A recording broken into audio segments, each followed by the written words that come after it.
Now let's quickly discuss the concept of keeping both eyes open when we're shooting a handgun. The main reason you'll hear for keeping both eyes open when shooting a handgun is because it allows in more visual stimuli to make those quality decisions leading up to us taking that shot. Also understand there's limitations to this because once that sympathetic nervous system kicks in, one of the prevailing responses there is tunnel vision. That's a physiological event that happens when the muscles of the eye constrict and you get hyper-focused on a certain thing in your environment, probably that saber-toothed tiger that's about to pounce on you.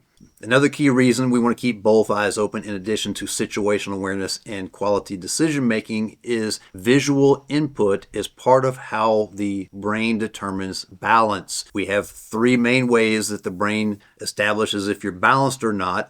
Does the horizontal line look level? Is the fluid in the inner ear level? And then how does the musculoskeletal system align with itself? Those are the three core components of balance. And as we established in the lesson previously on stance, we need to have a good balanced shooting position regardless of how we're engaging the target. Now, one of the challenges of keeping both eyes open while shooting a handgun with iron sights is that when we shift our focal length from that of the target to up close to where the front sight post is, some people will experience double vision. They will see two targets. The question comes up, which one do I aim at? You're going to aim at the one that your dominant eye is naturally aligning the sights up against. If this is challenging, then squint your non-dominant eye just to the point to where there's no longer double vision, and then use that point of aim. That's the target you're aiming at. When we squint that non-dominant eye, it will allow the dominant eye to take over. It will meld the two images into one, and eventually you will forget to squint. This is the only time when shooting a handgun that I really worry about eye dominance. Now, in some programs of instruction, it will be a requirement to identify which is your dominant or non-dominant eye. In the end, I don't worry about that too much unless the student is having double vision when focusing on the front sight.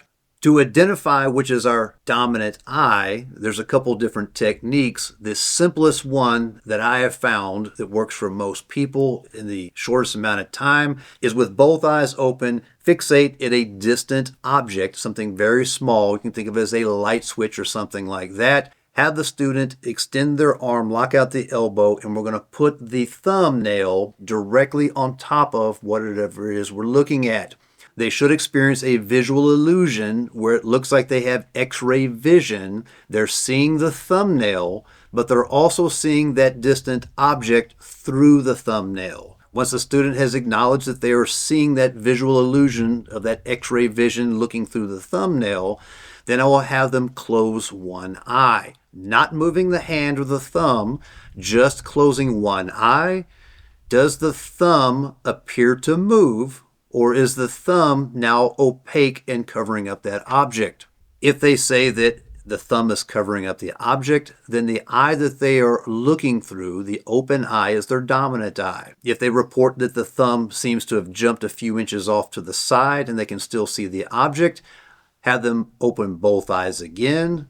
Once they acknowledge that they're having that X-ray vision, have them close the other eye. For most people, they're going to have the same eye dominance as their hand dominance. It's been found that about 20 or 30% of the population is cross-dominant. If they're right hand dominant, it's their left eye that actually is more dominant than their right. If you find that you are cross-dominant, then I don't want you to get wrapped around the axle. Your brain will naturally align the sights with whichever is your dominant eye.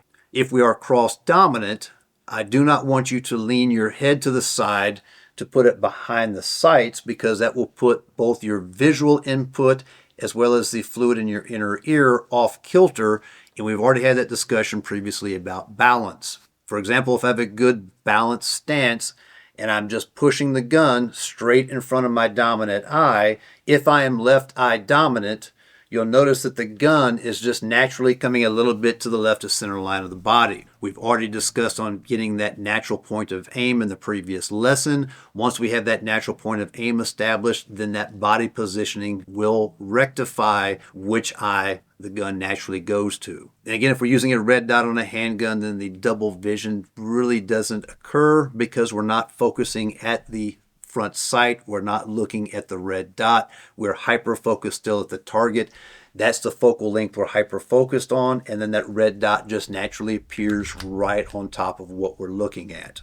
If you're finding these educational videos helpful to you, it would be helpful to me to help grow the channel to make sure you're subscribed and hit that share button and make sure you pass this information along to your peers.